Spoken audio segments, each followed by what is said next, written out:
ஒரு கவிஞன் ரொம்ப அழகா ஒரு கவிதை எழுதுனாங்க. கல்யாண வயசுல பொண்ணு இருக்கா, மாப்பிள்ள பாக்குறோம். இப்ப மாப்பிள்ள பிக்ஸ் ஆகி வர்ற நேரம், திருமணம் நிச்சயமாகி திருமணத்துக்கு துணிமணி எடுக்க கடைக்கு போவோம். அம்மா என்ன பண்ணுவா, சேலை துணிமணிகள்லாம் எடுத்து வச்சு துணியினுடைய விலைய பார்ப்பா.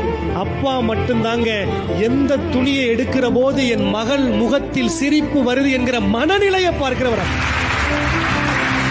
திருமணமாகி மக புகுந்த வீட்டுக்கு வழி அனுப்புற கடைசி நேரம், அம்மா ஒரு தடவைக்கு 9 தடவை ஓடி வந்து மக காதுல மெல்லமா சொல்லுவா, எம்மா நகை பத்திரமா, எடுத்துட்டு போற பொருள் பத்திரமா, சாமான்லாம் பத்திரமா. ஒரே ஒரு தடவை அந்த மகனினுடைய கணவர் மாப்பிள்ள காதுல வந்து அப்பா சொல்லுவாருங்க, மாப்பிள்ள என் மக பத்திரம், என் மக பத்திரம் மாப்பிள்ள. இதையெல்லாம் தாண்டி புகுந்த வீட்டுக்கு போற அந்த மக 10 ஆண்டுகள் 15 ஆண்டுகள் புகுந்த வீட்டுல இருந்துட்டு தன் பிறந்து வளர்ந்த வீட்டில் இருக்கிற தன் அப்பாவையும் அம்மாவையும் நினைச்சு பார்க்கிறா.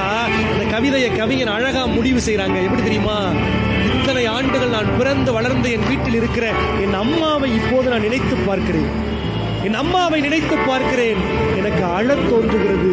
என் அப்பாவை நினைத்து பார்க்கிறேன், எனக்கு கையெடுத்து தொழ தோன்றுகிறது.